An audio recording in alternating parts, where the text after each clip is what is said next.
सास हो तो वैसी, बहू ओ बहू कहाँ मर गई, अंदर से आवाज आई। जिंदा हूँ माँ जी।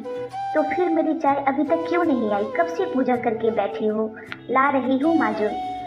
बहू चाय के साथ भजिया भी ले आई। सास ने कहा तेल खिलाकर मारोगी क्या। बहू ने कहा ठीक है माँ जी, ले जाती हूँ। सास ने कहा रहने दे, बना दिया है तो खा ही लेती हूँ। सास ने भजिया खाई और कहा कितनी गंदी भजिया बनाई है तूने। बहू माँ जी मुझे कपड़े धोने हैं, मैं जाती हूँ। बहू दरवाजे के पास छिपकर खड़ी हो गई। सास भजिया पर टूट पड़ी और पूरी भजिया खत्म कर दी। बहू मुस्कुराई और काम पर लग गई। दोपहर के खाने का वक्त हुआ। सास ने फिर आवाज लगाई कुछ खाने को मिलेगा। बहू ने आवाज दी। सास फिर चिल्लाई भूखे मारोगी क्या। बहू आई, सामने खिचड़ी रख दी। सास गुस्से से ये क्या, मुझे तो इसे नहीं खाना, इसे ले जाओ। बहू ने कहा आपको डॉक्टर ने एक दिन में खिचड़ी खाने को बोला है, खाना तो पड़ेगा ही। सास मुंह बनाते हुए हाँ तो मेरी माँ बन जा। बहू फिर मुस्कुराई और चली गई। आज इनके घर पूजा थी। बहू सुबह 4 बजे उठ गई। सबसे पहले स्नान किया, फिर फूल लाई, माला बनाई, रसोई साफ किया, पकवान और भोज बनाया। सुबह के 10 बज गए। अब सास भी उठ चुकी थी। बहू अब पंडित जी के साथ भगवान के वस्त्र तैयार कर रही थी। आज ऑफिस की छुट्टी भी थी, उनके पति घर पे थे। पूजा शुरू हो गई।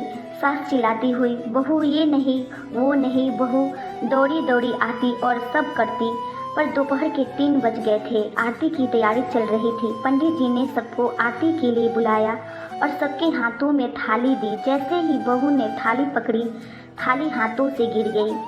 शायद भोज बनाते हुए बहू के हाथों में तिल लगा था, जिसे वो पोंछना भूल गई थी। सारे लोग इधर उधर की बातें करने लगे। कैसी बहू है, कुछ नहीं आता, एक काम भी ठीक से नहीं कर सकती, ना जाने कैसी बहू उठा लाए, एक आरती की थाली भी संभाल नहीं सके। उसके पति भी गुस्से हो गए, पर सास चुप रहे, कुछ नहीं कहा, बस यही बोलकर छोड़ दिया कि सब सीख जाएगी धीरे धीरे। अब सबको खाना परोसा जाने लगा। बहू दौड़ दौड़ के खाना देती और पानी लाती। करीब 70-80 लोग हो गए थे। इधर 2 नौकर और बहू अकेले, फिर भी वहाँ सारा काम बहुत ही अच्छे तरीके से करती। अब उसकी सास और कुछ आस पड़ोस के लोग खाने पर बैठे। बहू ने खाना परोसना शुरू किया, सबको खाना दिया। जैसे ही पहलाने वाला सास ने खाया, तुमने नमक ठीक से नहीं डाला क्या, एक काम भी ठीक से नहीं करती, पता नहीं मेरे बाद कैसे घर संभालेगी। आस पड़ोस के वाले तो न जानते ही हैं साहब, वो तो बस बहाना ढूंढते हैं नुक्स निकालने का। फिर भी सब शुरू हो गए, ऐसा खाना, ऐसी बहू वगैरह वगैरह। दिन का खाना तो हो चुका था। अब बहू बर्तन साफ करने नौकर के साथ चली गई। रात में जगराता का कार्यक्रम रखा गया। बहू भी 1-2 गीत गाने के लिए स्टेज पर चढ़ी। सास जोर से चिल्लाई मेरी नाक मत कटा देना, नहीं आता तो मत गाना, वापस चली आ। बहू मुस्कुराई और गाने लगी। सबने उसके गाने की तारीफ की, पर सास मुंह फुलाते हुए बोले इससे अच्छा तो मैं गाती थी जवानी में, तुझे तो कुछ भी नहीं आता। बहू मुस्कुराई और चली गई। अब रात का खाना खिलाया जा रहा था। उसके पति के ऑफिस के दोस्त साइड में ड्रिंक करने लगे। उसका पति चिल्लाता थोड़ा बर्फ लाओ, तो सास चिल्लाती यहाँ दाल नहीं है, फिर चिल्लाता कोल्ड ड्रिंक नहीं है, पापड़ ले आओ। इधर उधर आखिरी में उसके पति भी की शराब गिर गई। उसके एक दोस्त पर बोतल टूट गई। पति गुस्से में 2 थापड़ अपनी पत्नी को लगाते हुए कहता है जाहिल कहीं की, देखकर नहीं कर सकती, तुझे इतना भी काम नहीं आता। सारे लोग देखने लगे। उसकी पत्नी रोते हुए अपने कमरे की तरफ दौड़ी। फिर उसके दोस्तों ने कहा क्या यार, पूरा मूड खराब कर दिया, यहाँ नहीं बुलाता, हम कहीं और पार्टी कर लेते। कैसी अनपढ़ गंवार बीवी ला कर रखी है तूने, उसे तो मेहमानों की इज्जत और काम करना तक नहीं आता, तुमने तो हमारी बेइज्जती कर दी। अब आस पड़ोस की औरतें बहाना मिल गया। वो कहने लगी देखो क्या यह कर दिया तुम्हारी बहू ने, कोई काम नहीं करती ठीक से। मैं तो कहती हूँ अपनी बेटी की दूसरी शादी करा दो, छुटकारा पाओ इस गंवार से।